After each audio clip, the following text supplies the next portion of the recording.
اعوذ باللہ من الشیطان الرجیم بسم اللہ الرحمن الرحیم مولا صلی وسلم دائما ابدا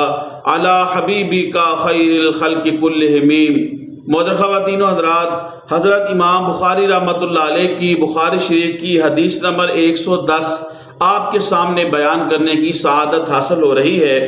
حضرت امام بخاری رحمۃ اللہ علیہ روایت کرتے ہیں، ہمیں موسیٰ نے حدیث بیان کی، انہوں نے کہا ہمیں ابو عوانہ نے حدیث بیان کی، انہوں نے ابو حسین سے، اور انہوں نے ابو صالح سے، اور انہوں نے ابو ہریرہ رضی اللہ تعالی عنہ سے، اور حضرت سیدنا ابو ہریرہ رضی اللہ تعالی عنہ نبی اکرم صلی اللہ تعالی علیہ وآلہ وسلم سے کہ آقا کریم رحمت کونین صلی اللہ تعالی علیہ وآلہ وسلم نے فرمایا میرا نام رکھو اور میری کنیت نہ رکھو، اور جس نے مجھے نیند میں دیکھا اس نے بے شک مجھے ہی دیکھا ہے، کیونکہ شیطان میری صورت کی مثل نہیں بنا سکتا، اور جس نے مجھ پر عمدن جھوٹ باندھا وہ اپنے بیٹھنے کی جگہ دوزخ کی آگ بنا لے۔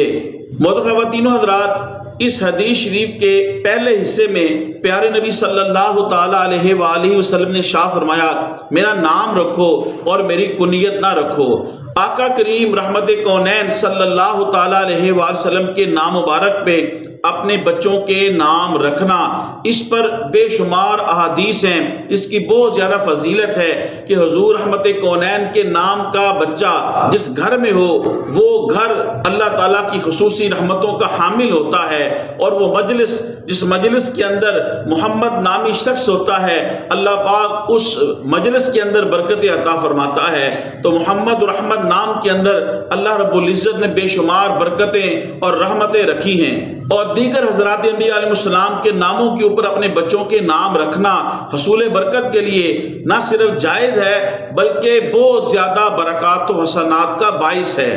لہذا جب کسی کے ہاں اللہ پاک بچہ دے، چاہے وہ بیٹا ہو یا بیٹی ہو، تو بجائے اس چکر میں کہ میں کوئی ایسا نام رکھوں جو پورے خاندان میں یا پورے علاقے میں وہ ایسا نام نہ ہو، تو ان چکروں میں پڑھتے ہوئے ایک ایسا نام رکھ لینا کہ جس کا کوئی معنی ہی نہ ہو۔ لہذا ان چیزوں سے بچنا چاہیے، اپنے بچے اور اپنے بچی کا اچھا نام رکھنا چاہیے، بالخصوص صحابہ اکرام رضوان اللہ علیہم اجمعین، صحابیات رضی اللہ تعالی عنہن، یا پیارے نبی صلی اللہ تعالی علیہ وآلہ وسلم کے مبارک ناموں کے اوپر نام رکھنا، یا حضرات انبیاء علیہ السلام کے ناموں کے اوپر نام رکھنا چاہیے، تاکہ بہت زیادہ برکات و حسنات اور فضائل جو ہیں وہ حاصل ہو سکیں۔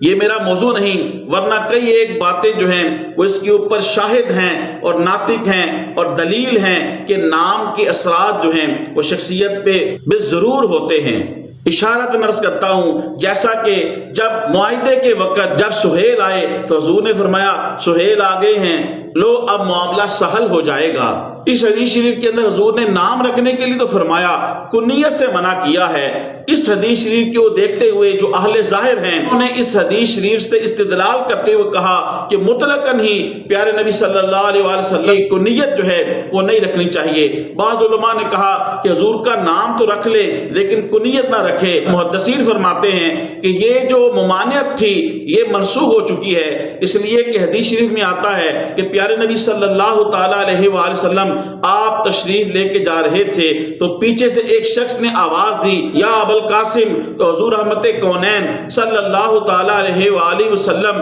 آپ نے پیچھے مڑ کے دیکھا تو اس شخص نے عرض کیا یا رسول اللہ صلی اللہ علیہ وآلہ وسلم میں نے آپ کا ارادہ نہیں کیا تھا۔ تو تب نبی کریم صلی اللہ تعالی علیہ وآلہ وسلم نے فرمایا کہ تم میری کنیت نہ رکھو۔ یہ سنن ترمذی کی روایت ہے۔ لیکن نبی کریم صلی اللہ تعالی علیہ وآلہ وسلم کے وصال مبارک کے بعد اب یہ وجہ نہ رہی، لہٰذا اپنے بچوں کی کنیت جو ہے وہ اب حضور کی کنیت کے اوپر رکھنا یہ جائز ہے۔ اس کے اوپر مزید یہ کہ سنن ابو داؤد شریف کی روایت ہے، حضرت علی رضی اللہ تعالیٰ عنہ بیان فرماتے ہیں میں نے عرض کیا یا رسول اللہ صلی اللہ علیہ وآلہ وسلم اگر آپ کی وصال مبارک کے بعد میرا بیٹا ہو تو میں اس کا نام آپ کے نام کے اوپر اور اس کی کنیت آپ کی کنیت کے اوپر رکھ لوں؟ تو آپ صلی اللہ علیہ وسلم نے فرمایا ہاں۔ اسی طرح ایک عورت حضور کی بارگاہ میں حاضر ہوئی، اس نے آ کے عرض کیا یا رسول اللہ صلی اللہ علیہ وسلم میرے ہاں ایک لڑکا پیدا ہوا ہے، بس میں نے اس کا نام محمد رکھا ہے اور اس کی کنیت جو ہے وہ ابو القاسم رکھی ہے۔ پھر مجھے بتایا گیا کہ آپ صلی اللہ علیہ وسلم نے اس کو ناپسند فرمایا ہے۔ آپ صلی اللہ علیہ وسلم نے فرمایا کس نے میرے نام کو حلال کیا ہے اور میری کنیت کو حرام کیا ہے؟ یا راوی کہتے ہیں حضور نے یوں فرمایا کس نے میری کنیت کو حرام کیا ہے اور میرے نام کو حلال کیا ہے؟ اس سے علماء محدثین فرماتے ہیں کہ حضور کی کنیت رکھنے کی جو ممانعت تھی وہ منسوخ ہو چکی ہے، اور یہ ممانعت جو ہے وہ آقا کریم رحمت کونین صلی اللہ علیہ وسلم کی ظاہری حیات طیبہ کے ساتھ مخصوص تھی۔ اس حدیث شریف کے اندر یہ بھی آیا کہ پیارے نبی صلی اللہ تعالیٰ علیہ وآلہ وسلم نے شاہ فرمایا کہ جس نے مجھے نیند کے اندر دیکھا بے شک اس نے مجھے ہی دیکھا ہے، کیونکہ شیطان جو ہے وہ میری صورت جو ہے اس کی مثل اپنا نہیں سکتا، میری صورت اختیار نہیں کر سکتا۔ تو خوش قسمت اور خوش نصیب ہیں وہ لوگ جنہیں پیارے نبی صلی اللہ تعالیٰ علیہ وآلہ وسلم کی زیارت جو ہے وہ خواب کے اندر کرائی جاتی ہے۔ میں سو جاؤں یا مصطفیٰ کہتے کہتے، کھلے آنکھ صلی اللہ کہتے کہتے، کاش میں بھی اور ہم بھی دیکھنے والے ایسی کوئی نیند سوئیں کہ پیارے نبی صلی اللہ علیہ وآلہ وسلم کا مبارک مکھڑا دیکھے، حضور کی زیارت نصیب ہو جائے۔ سبحان اللہ، اللہ اکبر کبیرہ۔ محدثین نے اس میں بھی کلام کیا، کیا پیارے نبی صلی اللہ علیہ وآلہ وسلم کو خواب میں دیکھنے والا آپ کی معروف صفات میں دیکھتا ہے یا دوسری صفات میں دیکھتا ہے؟ تو اس میں محدثین کی ایک جماعت نے فرمایا کہ بالکل اسی طرح آپ صلی اللہ علیہ وسلم کی معروف صفات میں وہ دیکھتا ہے، اور اس میں کوئی چیز مانے نہیں ہے۔ محدثین کی ایک جماعت نے یوں بھی کہا کہ خواب میں دیکھنے والا حضور کو ان صفات کے مطابق نہیں دیکھتا جو حضور کی معروف صفات ہیں، بلکہ دوسری صفات میں دیکھتا ہے، جیسا کہ وہ دیکھے کہ پیارے نبی صلی اللہ تعالیٰ علیہ وسلم کی ساری داڑھی مبارک سفید ہے، یا آپ کا کوئی اور رنگ مبارک دیکھے۔ پھر خواب میں دیکھنے والا وہ بعین ہی آپ صلی اللہ علیہ وسلم کو دیکھتا ہے یا آپ کی مثال کو دیکھتا ہے۔ اس میں بھی محدثین اور علماء نے کلام فرمایا ہے اور مختلف اقوال ہیں۔ بعض محدثین یا بعض اہل علم جن میں حضرت امام غزالی رحمۃ اللہ علیہ بھی ہیں، آپ فرماتے ہیں کہ خواب میں حضور صلی اللہ علیہ وسلم کو دیکھنے والا حضور کے جسم اور بدن کو نہیں دیکھتا بلکہ حضور کے جسم مبارک کی مثال کو دیکھتا ہے، اور یہی حدیث پاک کے اندر آیا ہے، اور یہ آپ کی روح مقدسہ کی حقیقت کی مثال ہے۔ اور دوسری روایات میں آیا ہے جس نے مجھے دیکھا وہ ان قریب مجھے حالت بیداری میں بھی دیکھے گا۔ تو حضور رحمت کونین صلی اللہ علیہ وآلہ وسلم کو ان قریب بیداری میں دیکھنے کے حوالے سے علماء اور محدثین نے مختلف کلام فرمایا۔ اکثر علماء اس بات کے قائل ہیں کہ جس نے حضور رحمت کونین صلی اللہ علیہ وآلہ وسلم کو خواب میں دیکھا وہ حالت بیداری میں بھی حضور رحمت کونین صلی اللہ علیہ وسلم کو بضرور دیکھے گا۔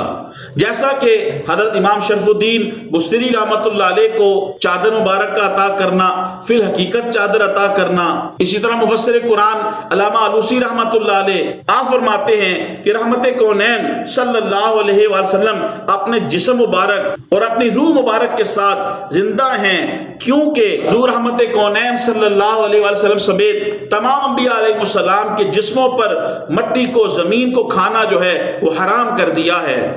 تو جس طرح فرشتے ہیں مگر نظر نہیں آتے، اسی طرح پیارے نبی صلی اللہ تعالیٰ علیہ وآلہ وسلم اپنے مبارک جسم اور اپنی مبارک روح کے ساتھ آپ موجود ہیں لیکن نظر نہیں آتے۔ ہاں، جس کو اللہ تبارک و تعالیٰ چاہتا ہے، جس کے لیے چاہتا ہے اور جب چاہتا ہے، اس خوش نصیب شخص کو خواب میں یا حالت بیداری میں اللہ پاک حجابات اٹھا کے پیارے نبی صلی اللہ تعالیٰ علیہ وآلہ وسلم کی زیارت سے مشرف فرما دیتا ہے۔ تو علامہ علوسی کہتے ہیں پھر اس میں مثال دیکھنے کا کلام کرنا یا مثال کی بات کہنا اس کی کیا ضرورت ہے؟ چنانچہ بے شمار محدثین، علماء کرام، اولیاء کرام، صوفیاء کرام، اللہ کے قرب یافتہ اور انعام یافتہ بندوں کو پیارے نبی صلی اللہ علیہ وسلم نے حالت خواب کے اندر بھی اپنی زیارت سے فیض یاب کیا، زیارت بخشی، اور حالت بیداری کے اندر بھی پیارے نبی صلی اللہ تعالیٰ علیہ وسلم نے اپنی زیارت سے ان کو فیض یاب کیا اور زیارت کروائی۔ نہ صرف زیارت کرائی بلکہ اپنی حدیث کے صحیح اور غیر صحیح ہونے کے بارے میں بھی حضور نے ان انعام یافتہ اور اللہ کے مقرب بندوں کو اس کے متعلق ارشاد فرمایا، اور دیگر کئی ایک معاملات کے اندر بھی آپ صلی اللہ علیہ وسلم نے اللہ کے انعام یافتہ اور مقرب بندوں کو آگاہ فرمایا۔ کہ محدثین نے پیارے نبی صلی اللہ علیہ وسلم کی زیارت کے حصول کے لیے کئی ایک درود شریف لکھے اور کئی ایک مبارک الفاظ اور کلمات لکھے، کئی ایک ایسے مبارک عمل اور کام لکھے کہ ان درود شریف کو پڑھ کے، ان کلمات خیر کو پڑھ کے